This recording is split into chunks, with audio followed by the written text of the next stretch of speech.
semuanya, perkenalkan nama saya Ines Clarissa Sembiring, dan sebelum kita membahas materi ini lebih dalam lagi, kita harus mengetahui terlebih dahulu perbedaan utama dari kelemahan dan tantangan. Nah teman-teman, kelemahan adalah kondisi internal bangsa yang masih lemah dan menghambat kemajuan negara tersebut. Contohnya seperti kesenjangan ekonomi, pengelolaan sumber daya alam yang belum maksimal, dan korupsi yang masih merajalela. Nah, semua kelemahan-kelemahan tersebut akan menghambat kemajuan suatu negara. Bahkan, kepercayaan masyarakat itu bisa menurun terhadap pemerintah atau pemimpin di negara tersebut.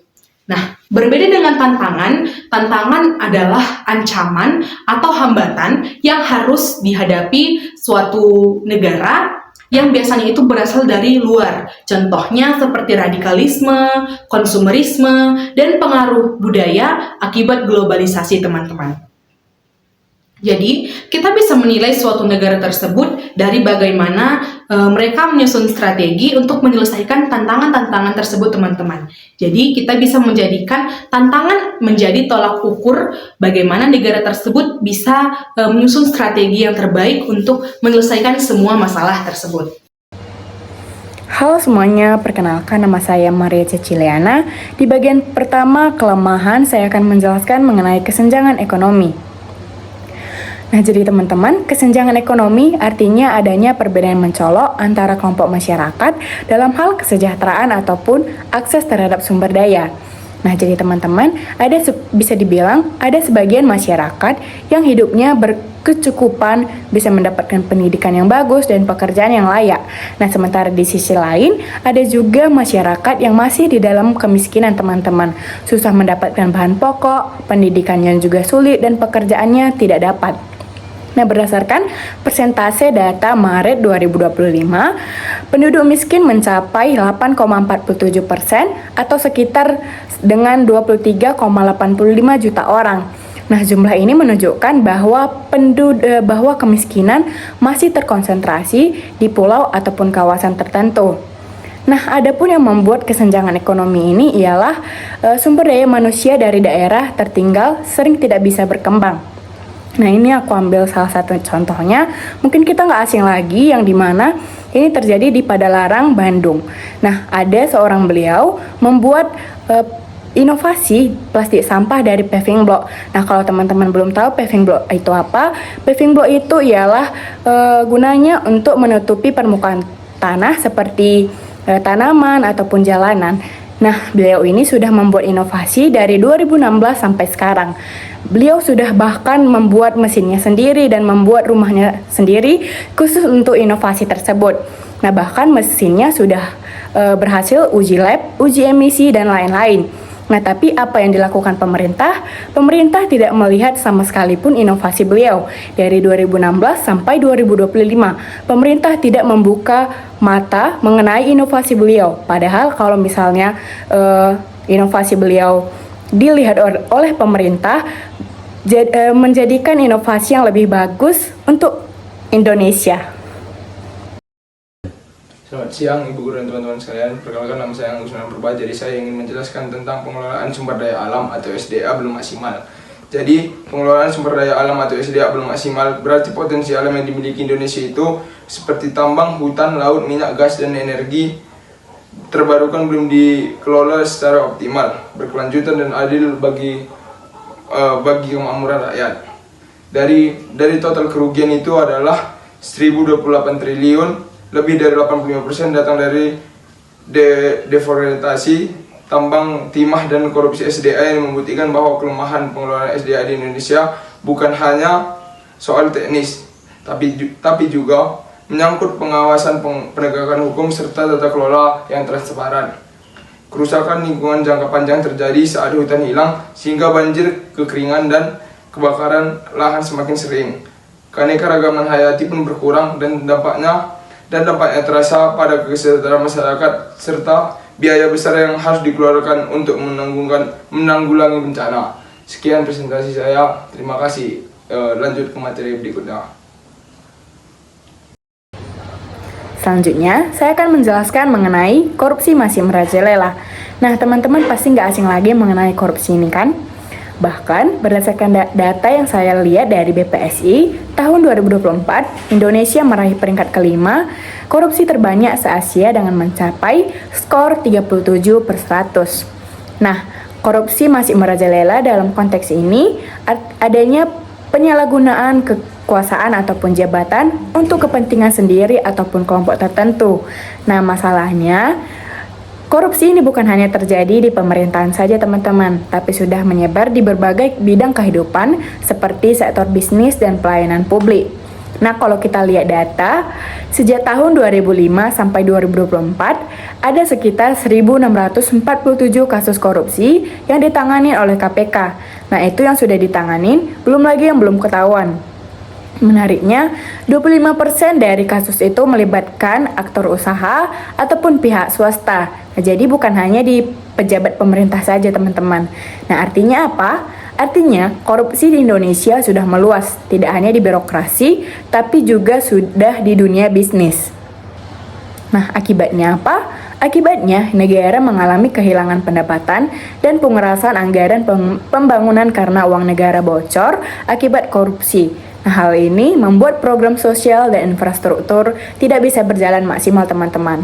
Nah, selain itu, korupsi di sektor sumber daya alam dan perizinan juga memperparah masalah lingkungan karena izin pengelolaan sering dikuasai oleh pihak-pihak tertentu. Saya kembalikan kepada moderator.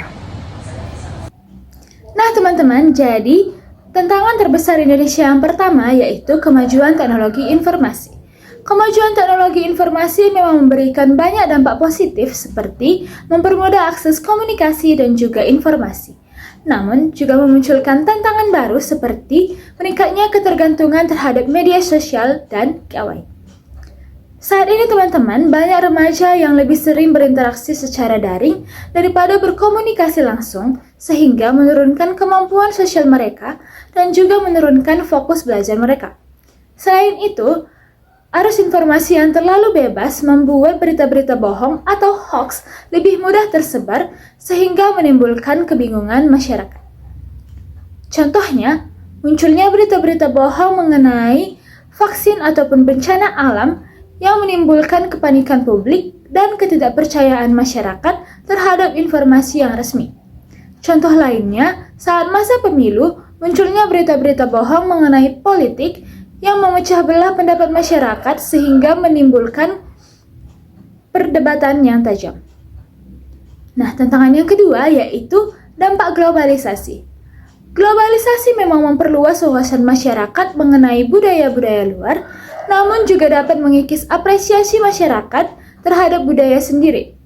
Saat ini, banyak generasi muda yang lebih menyukai budaya asing seperti K-pop, film Hollywood, atau gaya hidup modern barat.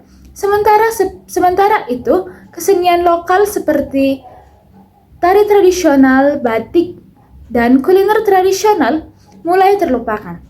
Contohnya, anak muda saat ini lebih sering nongkrong di kafe-kafe modern dengan meminum minuman kekinian daripada menikmati minuman khas daerah atau mengikuti kegiatan budaya lokal. Selain itu, gaya hidup konsumtif yang dipengaruhi tren luar negeri membuat sebagian masyarakat lebih menyukai produk-produk luar negeri daripada hasil karya UMKM Indonesia. Jika tren ini terus berlanjut tanpa adanya keseimbangan, identitas budaya bangsa kita bisa melemah dan rasa bangga terhadap warisan budaya sendiri berkurang. Jadi materi selanjutnya adalah tantangan citra Indonesia di kehidupan global. Indonesia memiliki banyak keunggulan seperti kekayaan alam, keragaman budaya, dan kerahmatan masyarakat. Namun, demikian, citra Indonesia di mata dunia belum sepenuhnya positif. Kasus korupsi yang merak, kerusakan hutan akibat pembakaran, serta perlakuan buruk terhadap tenaga kerja Indonesia di luar negeri seringkali mencoreng nama baik Indonesia.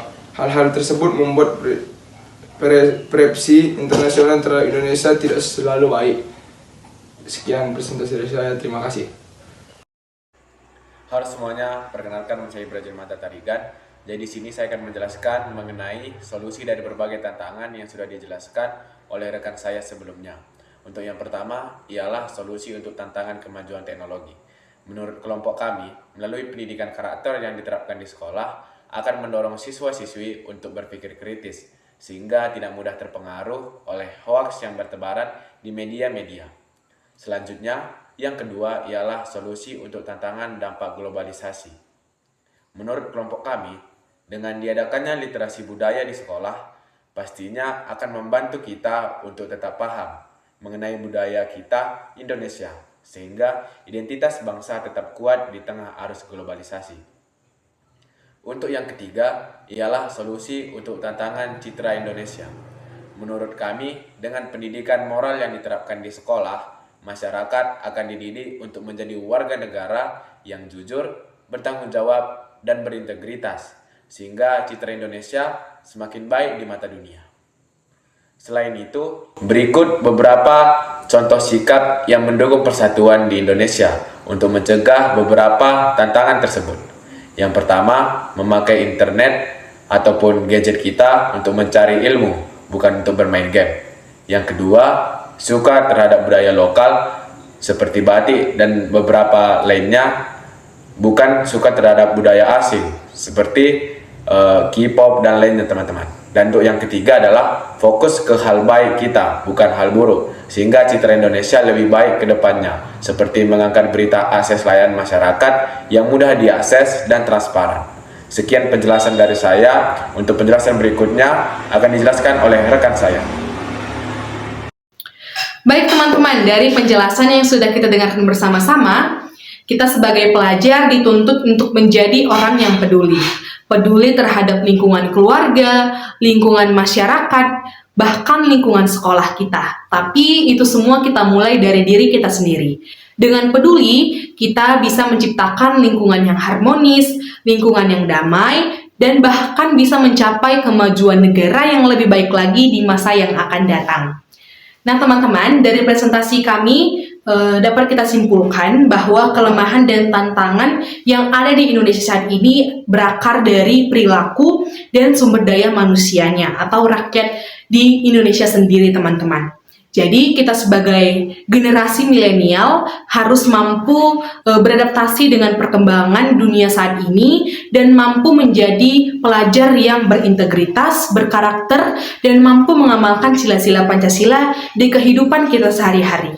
Dengan begitu, segala masalah yang Indonesia hadapi saat ini mungkin akan bisa teratasi dan perlahan demi perlahan akan menjadi negara yang maju dan mampu berdaya saing global. Sekian presentasi kami teman-teman dari kelompok kami. Semoga apa yang kami sampaikan bisa bermanfaat bagi teman-teman semuanya.